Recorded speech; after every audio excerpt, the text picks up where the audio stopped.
سامعین و ناظرین، انفیکشن کنٹرول سوسائٹی آپ کی بہتر صحت کے لیے، آپ کو بیماریوں سے بچانے کے لیے اور آپ کو بیماریوں کے بارے میں معلومات فراہم کرنے کے لیے ویڈیو کے سلسلے کو جاری کیے ہوئے ہے۔ سب سے بڑی بات یہ ہے کہ آپ کو تھوڑا سا علم ہونا چاہیے کہ کس چیز سے آپ کا جسم تکلیف میں مبتلا ہو جاتا ہے۔ اگر آپ کو ہماری بہت ساری ویڈیوز ہیں جس کے اندر جرمز کے بارے میں، بیکٹیریا کے بارے میں، وائرسز کے بارے میں وہ ہے، لیکن بہرحال آج ہم آپ کو چونکہ سردی کا موسم ہے آج کل اور نزلہ زکام بے انتہا، جس جگہ آپ جائیں لوگ کھانستے چھینکتے اور سو کرتے نظر آتے ہیں، جسے ہم آپ کو یہ بتانا چاہ رہے ہیں کہ وائرس کیا ہے، تاکہ کوشش اگر ہو سکے تو اس سے جو ہے بچ سکیں۔ موسم سرما میں نزلہ زکام ہونے کا امکان نہایت زیادہ ہے، جس کی وجہ بالعموم وائرس ہوتی ہے۔ وائرس کی بعض اقسام نے عالمی پیمانے پر سخت بیماریوں کی وبائیں پھیلائی ہیں۔ مشہور عالم وبا انفلوئنزا، جس نے جنگ عظیم اول کے اختتام پر یعنی 1918 میں تمام عالم کو مغلوب کر لیا تھا اور 1.5-2 کروڑ افراد اس کی وجہ سے لقمہ اجل بن گئے تھے، یعنی اتنی زیادہ اس کے وجہ سے ڈیتھس ہوئیں کہ لوگ حیران ہو گئے کہ پہلے تو جنگ عظیم کی وجہ سے اتنے زیادہ لوگ مارے گئے اور پھر اس کے بعد جب یہ وبا پھیلی تو اس کی وجہ سے کتنے لوگ، یعنی کہ 1.5 سے 2 کروڑ لوگ جو ہے وہ مارے گئے تھے۔ اس طرح یہ ایک عام وائرس تھا۔ روزمرہ کی زندگی میں عام تنفسی وائرسز نزلہ زکام کی تحریک کرتی رہتی ہے، جس کا نتیجہ یہ ہوتا ہے کہ لوگ چند روز تک نہ کام پر جا سکتے ہیں، نہ اس مرض میں مبتلا بچے مدرسے کو جا سکتے ہیں، اسکول جا سکتے ہیں، بلکہ نڈھال ہو کر جکڑے ہوئے زکام، بند یا بہتی ہوئی ناک، چھینکوں، کھانسی اور درجہ حرارت درد سر کے ساتھ بستر پر پڑ جاتے ہیں۔ تمام دنیا میں یہ وائرسز بیماری کی بڑی وجہ ہیں۔ اس کی وجہ سے کام میں حرج اور علاج میں پیسہ خرچ ہوتا ہے۔ ڈاکٹرز کے پاس اور کلینکس میں اس وجہ سے بہت زیادہ بھیڑ نظر آتی ہے۔ یہاں ذہن میں یہ سوال پیدا ہوتا ہے کہ اگر یہ وائرس انسانوں میں اس کثرت سے بیماری پھیلاتی ہے تو ان کے ازالے کے لیے فعال اور مؤثر کوششیں کیوں نہیں کی جاتی؟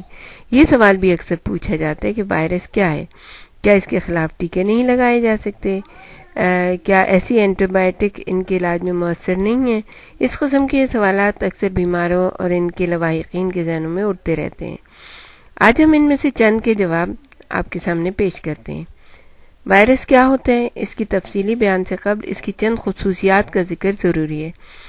دیگر جراثیم کے برعکس وائرسز آزادانہ طور پر اپنے آپ کو زندہ نہیں رکھ سکتی، یعنی ان کو زندگی کے لیے زندہ سیلز کی ضرورت ہوتی ہے جن میں یہ رہائش پذیر ہوں اور اپنی افزائش نسل کر سکیں۔ اس کے برعکس اکثر جرمز غیر زندہ مواد پر بھی زندہ رہتے ہیں۔ بعض بیکٹیریا یا تو نمکین پانی میں نشو و نما پاتے رہتے ہیں بشرطے کہ ان کو خوراک یعنی کہ شوگر ملتی رہے۔ چونکہ ہر وائرس کو رہائش کے لیے زندہ خلیات کی یعنی سیلز کی ضرورت ہوتی ہے، لائیو سیل جو ہوتے ہیں، اس لیے اقسام وائرس کو علیحدہ علیحدہ تقسیم کرنے کا ایک طریقہ ان کے میزبانوں کے لحاظ سے بھی ہے۔ اس طرح ان کو 3 زمروں میں یعنی کہ 3 حصوں میں تقسیم کیا جا سکتا ہے، جس میں فرسٹ یعنی نمبر 1 پہ ہے انسانی حیوانی وائرسز، جو انسانی یا حیوانی سیلز پر حملہ آور ہوتے ہیں، ان میں رہائش رکھتے ہیں اور اپنی افزائش نسل کرتے ہیں۔ سیکنڈ نمبر پہ ہے نباتاتی وائرسز، جو پودوں کے خلیات میں کیڑوں کی مدد سے گھس جاتے ہیں، یعنی پودوں کے جو سیل ہوتے ہیں ان میں کیڑوں کی مدد سے اندر گھس جاتے ہیں اور اسی میں نشو و نما پاتے ہیں۔ نمبر 3 پہ ہے جراثیمی وائرسز۔ اس قسم کے وائرسز جراثیم کے اندر پھیلتے اور بڑھتے رہتے ہیں۔ یہ بات عجیب معلوم ہوگی مگر یہ ایک حقیقت ہے کہ جراثیم کے لیے بھی یعنی جرمز کے لیے بھی جرمز ہوتے ہیں۔ وائرس کی دوسری خصوصیات اس کی کیمیائی ساخت ہے۔ تمام حیوانی اور نباتاتی سیلز کے اندر نیوکلیک یعنی RNA اور DNA ہوتے ہیں، لیکن سیلز کے برعکس وائرس کے اندر ان دونوں میں سے صرف ایک ہوتا ہے اور اس طرح وائرسز سیل سے مختلف ہیں۔ ڈی این اے وہ شے ہے جس سے موروثی خصوصیات معین ہوتی ہیں، یعنی کہ جین میں جو چیزیں آتی ہیں، اور یہ فیصلہ ہو جاتا ہے کہ اس ہستی کے سیلز کس قسم کے ہوں گے اور کیا فعل ادا کریں گے۔ آر این اے کا دوسرا مختلف کام یہ ہے کہ وہ یہ قاصد کا فعل انجام دیتا ہے، یعنی اس طرح سے آپ سمجھ لیں جیسے پوسٹ مین ہوتا ہے کوئی، اور جو سیلز ہوتے ہیں ان کے اندر پیغام رسانی کرتا ہے۔ مختلف اقسام کی جو پروٹینز وغیرہ کی ساخت کے واسطے اشارے کرتا ہے۔ یہ مختلف قسم کی پروٹین مختلف افعال کے لیے کارگر ہوتی ہیں۔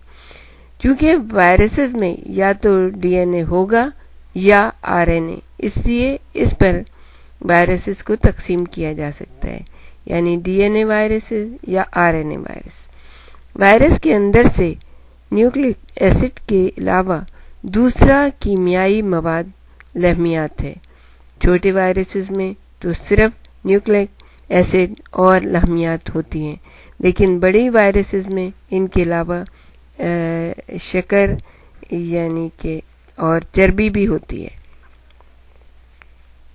وائرسز کی تیسری اور اہم نادر خصوصیات ان کی انتہائی قلیل جسامت یعنی سائز ہے۔ وائرسز بالعمول اس قدر قلیل جسم کی مالک ہوتی ہیں کہ عام خوردبین میں بھی نہیں دیکھی جا سکتی۔ گزشتہ 2 اشروں میں یعنی 20 سالوں میں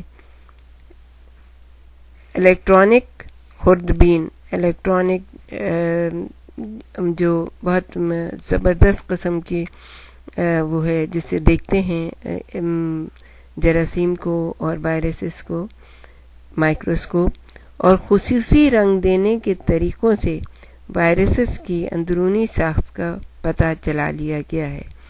انسانی خون کے آر بی سی سیلز کی بنسبت وائرس 1.70% چھوٹی ہے، یعنی خون کے اگر سیل کو ایک پیالہ تصور کیا جائے جو چاولوں سے پر ہے تو ایک وائرس ایک چاول کے برابر ہوگی۔